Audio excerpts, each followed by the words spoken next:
6. This is Breakfast with Stephen and Anne. Let's take a look at today's newspaper front pages. In the Times this morning, Conservative leadership candidates Liz Truss and Rishi Sunak have exchanged blows, metaphorically, over their tax pledges as polls show an increased lead for the Foreign Secretary. The Eye says there's a Stop Truss plot as Penny Mordaunt supporters orchestrate a revenge campaign. The Express leads on the BBC apology over the Panorama smears, saying we let Diana down.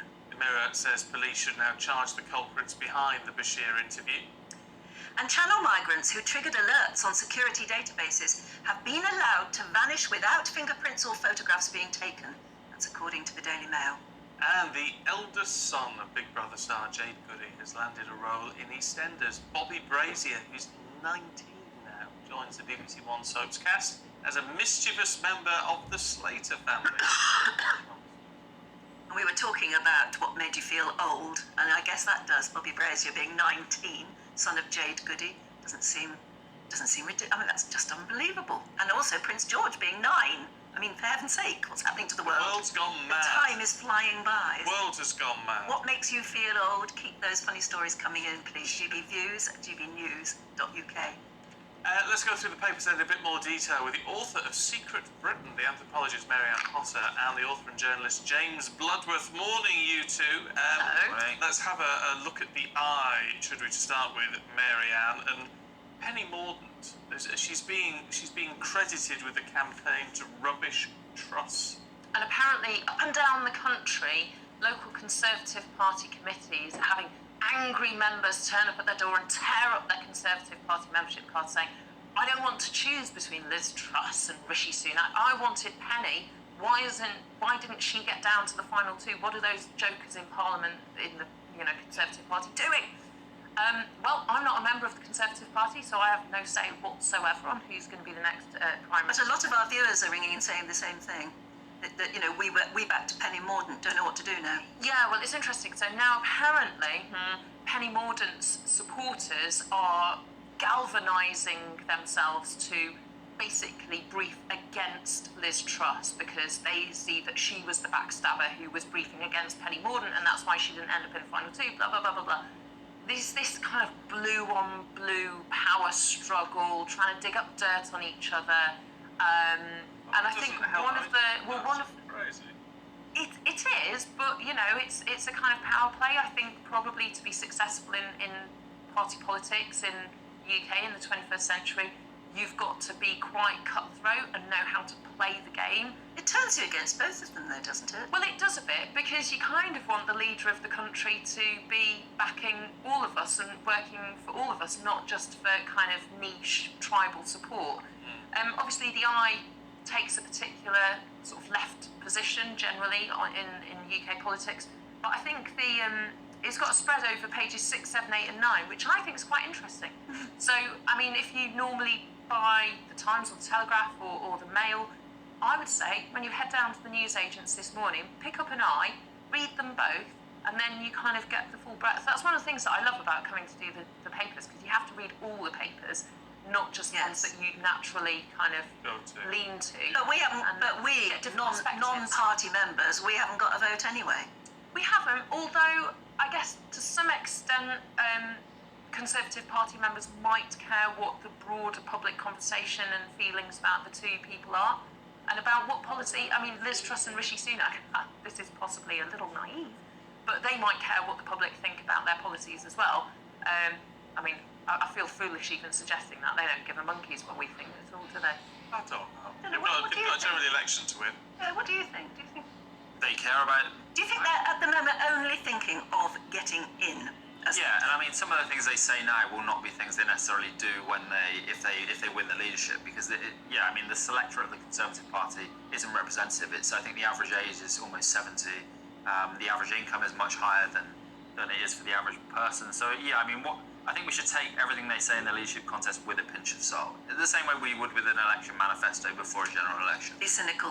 There's an interesting comment piece in the Eye as well about basically how Liz Truss came up from a kind of a very strongly Labour family, She used to be a member of the Liberal Democrats. Parents took her on CND marches. Yeah, exactly. And now, who would ever have thought that she's the sort of darling of the right side of the party? You know, Rebecca's like Noreen Doris, about Jacob Rees-Mogg.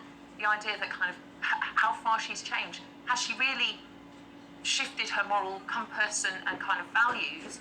Or is she just... Does she... and the welfare state. Or does she... you know, is she actually just saying what would get her votes? Is she sort of values driven, or is she, you know, sort of a bit more fair weather? No one's that conniving. I refuse to believe it. What? Refuse to believe it. What, that politicians would say whatever they want because they want the votes? The publicity about like manifesto. I mean, these are not manifesto pledges, but you know, if someone breaks a manifesto pledge, then that's a big deal. But Rishi has. Boris Johnson wrote two columns, one for Leave, one for Remain. Yeah, but that wasn't a manifesto pledge, was it? But I don't think it suggests that he's got a strong values-driven orientation. But these people, now they're making these promises, they're going to be held to those promises, and so. Not really. I mean, if anything, the past few years under Boris Johnson's leadership shows that... If Liz Truss got in and there aren't immediate tax cuts, then there'd be a hell on. No, you're right. Something very specific like that, they probably would be held to. But the broader programme of reform or policy... I think even the tax cuts might struggle to go through if the economic climate worsens, if inflation goes up, because the war in Ukraine is driving the inflation with the energy prices. If that's likely to continue, if inflation goes up more, then Liz Truss may have to do a U-turn, you know, even before Christmas, because things are so volatile at the moment. Talking of the war in Ukraine, you found a story about Matilda the musical in Russia. Yeah, I mean, so the producers of Matilda, I mean, it plays in the West End, this production. Matilda the musical, they've removed Russian words from the production and changed the nationality of some of the characters in response to the invasion of Ukraine. Now, I find this story slightly odd because, I mean, I personally am all for sanctioning, you know, Russian oligarchs and whatnot in response to the invasion.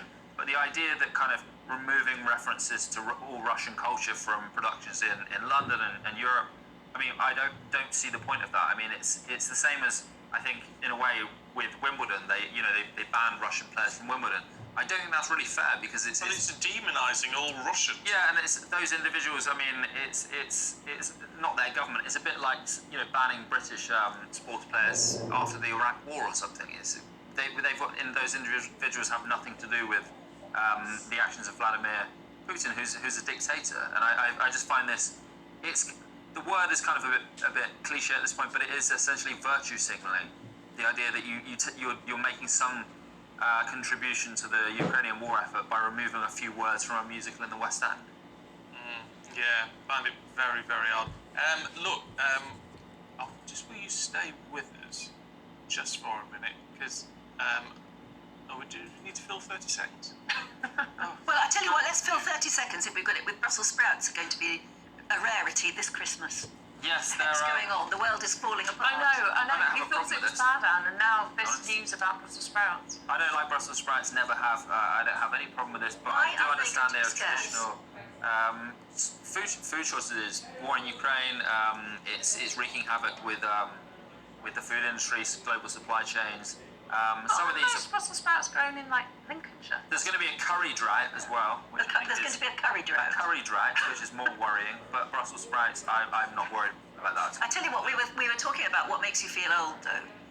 And what makes you certainly feel old is when you get to the point where you like Brussels sprouts. Oh, I love Brussels sprouts. Me too, I love them. But I didn't when I was a kid. No, you hate them as a child. I think some people have that bitter taste receptor, and some people don't.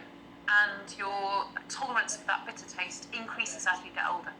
Oh, is that though? Maybe you learn to love Brussels sprouts. So you should try Brussels sprouts again because you might like them. Also, don't overcook them. No, don't overcook them, because then they do taste. I still get the bitter taste in the middle. If you cook them in the oven, olive oil and salt. Yeah. Okay. In the oven until they go sort of crispy on the outside. Oh, that sounds good. Imagine the salt. Do you have to like parboil them first, or they just go straight in? Just chuck them straight in.